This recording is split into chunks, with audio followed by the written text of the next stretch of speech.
Passar um pouco. Não vos conformeis.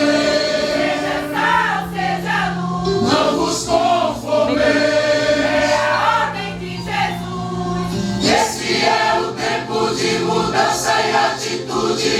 Seja transformado hoje, Deus te dá virtude.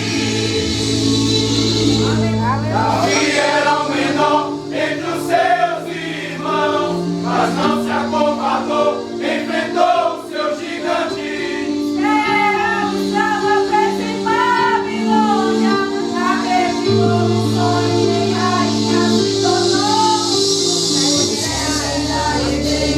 O trono do Egito, mas não se controlou. O status abriu mão, João perdeu a vida, mas justificado, arrependido, pois já é chegado o Rei e o Senhor. Não vos conformeis.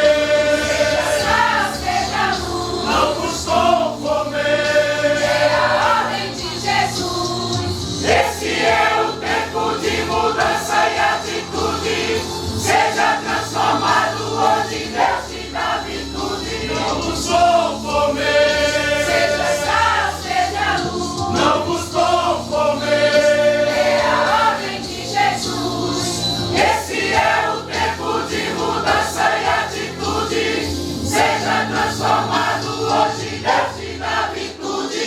Com o ofício do teu filho, contra toda maldição.